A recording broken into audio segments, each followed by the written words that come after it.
Hi, my name is Nihat and I'm a developer at Urban Games. Today I have the great pleasure to show you an exclusive gameplay preview of the Transport Fever 2 console edition. Transport Fever 2 is a tycoon game where the player connects towns and industries to let the world grow and to earn money. Trains, ships, planes and different types of road vehicles are available to build up a transport company.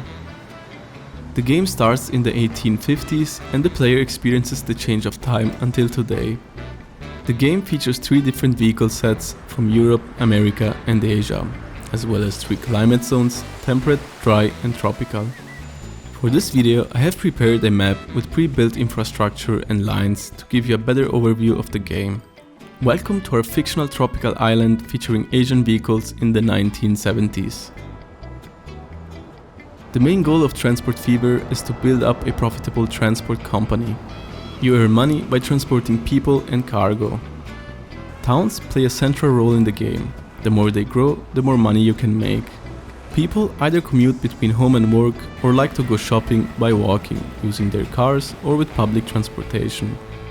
Via the radial selector, the layer menu can be accessed to visualize the land uses. People live in the green buildings, go to work in the yellow industrial buildings, and go for shopping to the blue commercial buildings. Cargo, on the other hand, is transported along the production chains to be finally delivered to buildings within towns. There is another layer to identify the exact delivery locations. Now, let's inspect a town to understand their requirements and mechanics. For that, I open the town window of Nagoya, which explains in detail how town growth works. Here in the window we can see all its requirements, the current level of fulfillment and the impact on town growth. The first requirement is the reachability of workplaces and shopping facilities via public transport. As seen here, the inhabitants of Nagoya can already reach 2 destinations, thanks to the ship line going to the second island and the train line connecting one of the neighboring towns. However, not all people in town can reach the train station, as stations have a limited catchment area, shown here with the white highlighted buildings. People outside of this area are not able to walk to the station and can't use the connections offered there. Therefore, to further increase the town's reachability number, we need to extend the reach of the station. We should introduce a bus line. Starting here, I will connect all 3 land use districts to this station. This will allow all town inhabitants and also people from neighboring cities who are arriving at that station to reach work and shopping places in Nagoya by bus. Having built the stations, it's just a few button presses to add a new line connecting them. Now we need a depot, where we can buy buses and assign them to the line. The buses will spread out automatically, and over time, more and more passengers will start to use the line. As we can see in the top row of the city window, the number of destinations has already increased significantly, as the inhabitants of Nagoya have now more places to go shopping and to work. This will help grow the city. We can still increase this value by expanding the public transport even further. As Kobe already has a bus service near the train station, another good option is to improve the capacity of the train line from Nagoya to Kobe. This can be done by editing the existing trains. For example, we can replace the wagons with ones that have more seats and add more wagons to the train. We can also increase the frequency of the line by adding more trains. An elegant way is to just clone an existing train.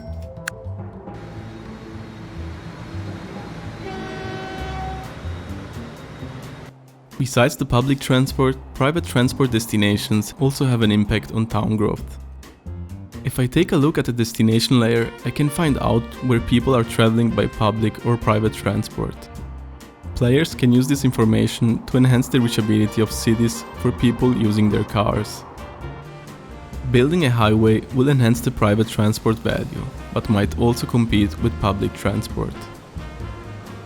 Next, we will have a look at the demand for cargo. Each city demands at least 2 different types of cargo. One for the commercial district and one for the industrial district, as we can see here in the cargo layer.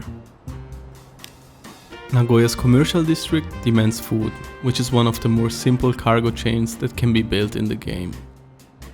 Luckily, there is a food factory not far away from the city. It is currently not producing anything, because it lacks the required resources. So the first step is to connect a nearby farm and deliver grain to the factory.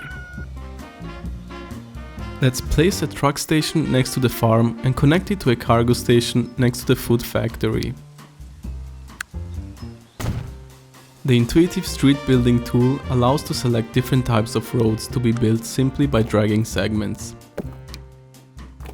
Similar to a public bus route, we can set up a line between the stations and add a couple of trucks that deliver the grain to the factory. The farm is now putting its grain onto the truck station, where the trucks can pick it up. This is also shown in the info window of the farm, where the shipment value is now going up. When the trucks drop off the grain at the food factory, the grain counts as transported, and the player earns some money. At the same time, the factory starts producing food. Now, the food factory has nowhere to ship its goods, so let's deliver it to Nagoya. We can simply build another station next to the existing truck terminal, as it makes a connection between the station and the factory.